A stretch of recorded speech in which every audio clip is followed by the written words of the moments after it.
Zoats are making a comeback in Warhammer Quest.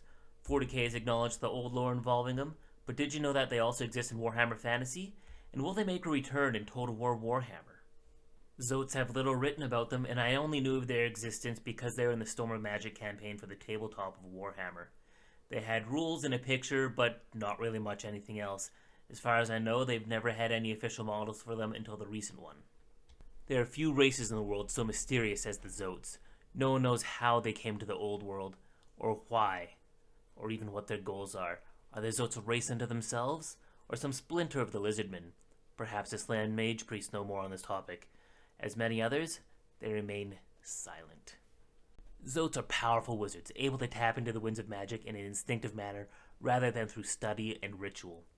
Whilst this means that Zoats will never prove as versatile as an elf wizard or even a man, their innate control over the life wind, Grun, surpasses all but the most learned high elf mages. Indeed, many wood elf spellsingers will seek out Zoats in order to learn from them, but as the elves of Aethelorn find Zoats no less elusive than other beings, very few succeed in their search. In the ordinary run of things, Zoats are seldom encountered outside their woodland homes. Indeed, even within such places, it is rare to catch sight of one. When intruders close or danger threatens, Zoats will rise the trees and undergrowth to crush and strangle the interlopers rather than take direct action themselves. In this way, Zoats can avoid detection, and even a single such creature can imbue the forest with a reputation so dreadful that even marauding orcs and rampaging warherds will give them a wide berth.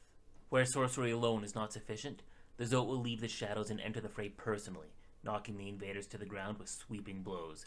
Once prone, the enemy becomes easy prey for creeping roots and vines, which swiftly entangle and throttle their prey.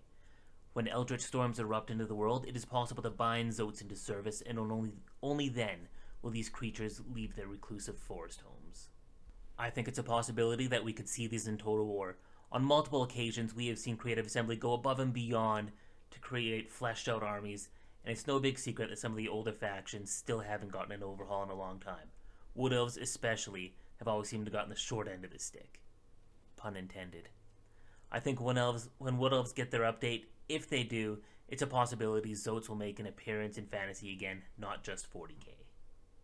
But how would we see these amazing monsters on the battlefield if they ever made it to Total War? Well, fortunately, since we have the rules from the Storm of Magic campaign, we have a reference and can get a general idea of how they perform on the battlefield. It might not come as a big surprise that these big boys have high movement and will be able to keep up with most heavy cavalry. They have a high melee attack, and like most large creatures, they'll have a low melee defense. They'll pack a heavy punch, but they'll not be able to beat a dragon ogre in an arm wrestle. They are pretty tough, however, and they have a decent armor save and a large hit point pool. Now on to their abilities. What makes these guys actually good? They're powerful mages, however, they only have access to the lore of life. A small amount of magic resistance, and forest strider, meaning that they'll take no movement penalty going through trees. Master of the Vengeful Forest.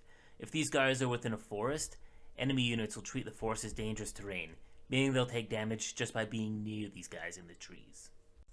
Power of the Deep Woods. If they're wholly within a forest, they get a bonus to casting spells from the lore of life. This will probably be a skill similar to the ones that the Wood Elf characters get, whether it's a buff for the army or themselves during a forest battle. That's about everything for the Zoats. Will we see these guys in Total War? Probably not. But if they do, I think it's very likely that we'll see them under the Wood Elves, assuming that they ever get an update.